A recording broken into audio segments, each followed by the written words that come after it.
We must apologise for our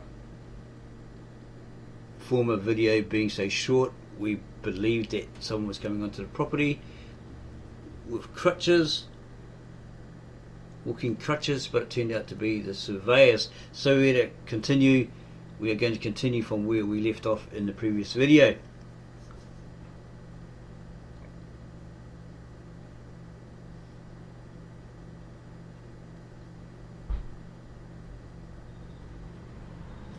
Essence without form, and the earth was without form and void, and darkness was upon the face of the deep, and the Spirit of God moved upon the face of the waters.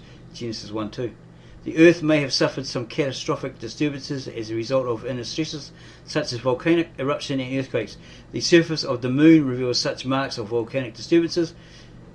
Be that as it may, seemingly the earth was devoid of the forces and equilibrium which make order and life possible. The first order might have been overthrown just as God overthrew Solomon and Gomorrah, Aramaic, Amorah, in the days of Abraham. Moreover, the formless matter may have been in existence ages before order and life appeared upon the face of the earth. That's the Tohu and the Bohu as detailed by the documenter Jordan Maxwell on his videos, which are on YouTube. The creation of the firmament, the sun, moon and stars made order and time and life possible. In other words, we may include that at the outset the earth was not capable of producing life, and it lacked precision and harmony. Behold, the Lord shall destroy the earth and lay it waste and turn it upside down and scatter its inhabitants. Isaiah 24:1. I beheld or looked, and I saw the earth, and lo, wow, it was without form and void, and the heavens, and they had no light. Jeremiah 4:23.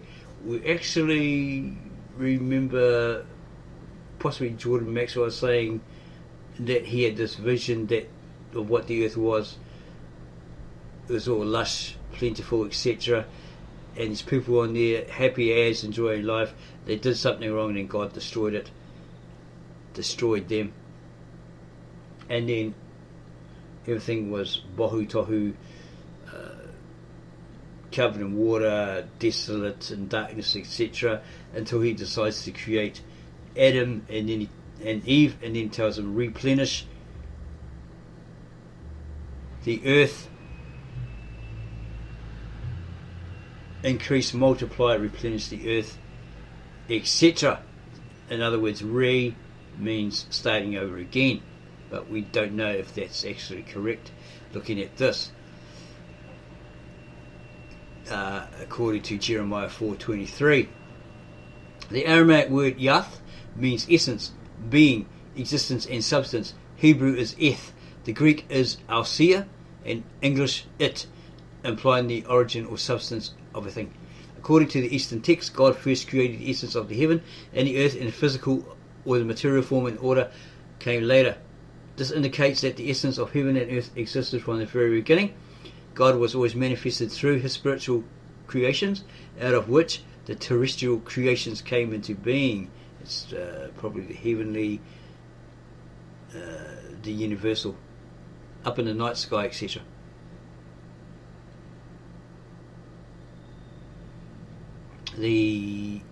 Those entities, etc., in the heavenly realm or the universe, or outside the earth. The second verse literally reads, and the earth was, or came to be, without form and void. That is to say, empty or desolate, nothing but confusion and chaos. But the essence of the creative force was there.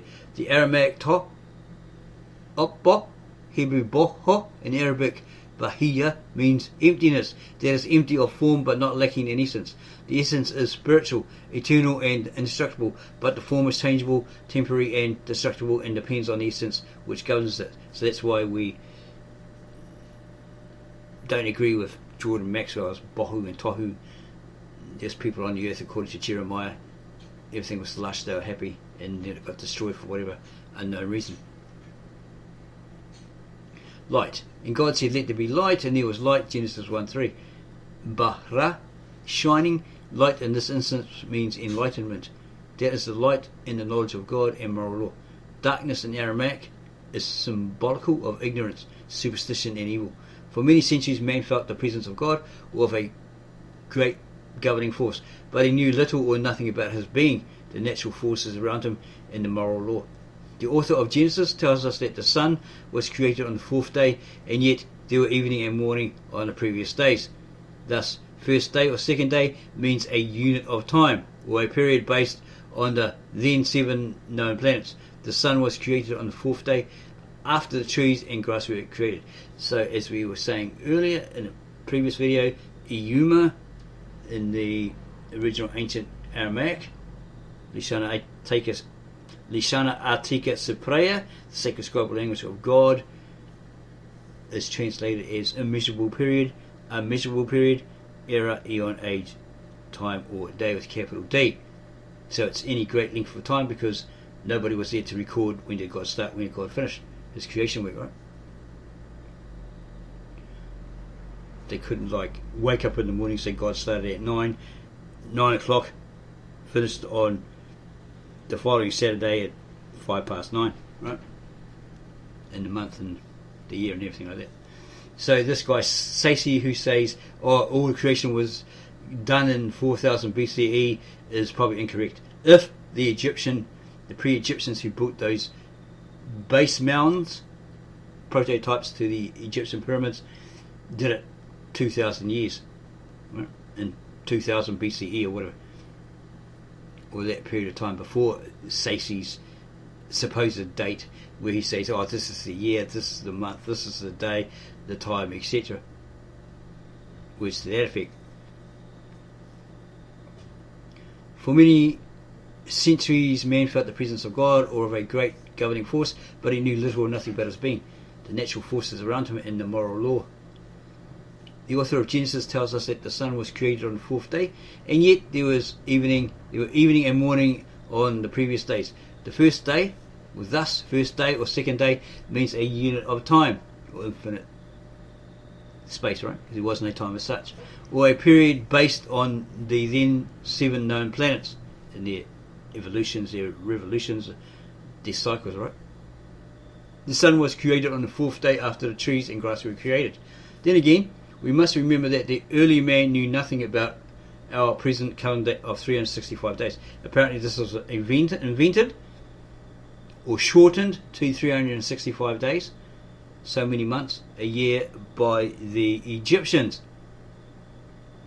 For many centuries the moon served as the only yardstick for measuring time. Nomad people, or wandering people, desert people, wanderers, nomadic people, still rely on the moon for their grazing and migrations. The Hebrews and the Muslims still use the lunar calendar. Maybe though they might just use the lunar, not the lunar solar, whereas the Roman Catholics use a lunar, solar. Yeah, they don't use a lunar and a solar, which is the movements of, or the cycles of the moon in conjunction with the sun, or the sun with the moon. The present calendar was developed only after man's scientific knowledge had advanced. That is, when the Babylonians and Egyptian scientists discovered that the sun and not the earth was the centre of our solar system. This discovery was made more than 20 centuries BC, long before Abraham left Ur of Chaldee. So it was Babylonian and Egyptian scientists that discovered that the sun and not the earth was the centre of our solar system. So they both had the same ideas. They're not saying there that, it's the Egyptian solely, it was the Babylonian solely. It's giving you probably two, because they're not too sure who actually thought of it first, right? Darkness. And God called the light day, and the darkness he called night. And the evening and the morning were the first day. Genesis 1:5. Darkness is temporal and unreal, and is merely the shadow of the earth. There is always sun and light above the earth. And since the darkness is relevant to the spinning of the earth, it cannot exist in the mind of God, but it does exist in man's mind. Therefore man saw the difference between the light and the darkness. God sees light. Darkness has no existence in the realm of the spirit. Darkness is relative to the position of the earth with respect to the sun. Light is symbolic of truth and understanding, and darkness is symbolic of ignorance and misunderstanding. Verse 1. Through enlightenment and God's constant divine revelation and guidance, man became aware of his Creator and finally of his own spiritual being and his relation to God, or relationship to God. The darkness of the evil forces still dominate man's mind and obscure his understanding of his Creator and the vast universe in which he lives.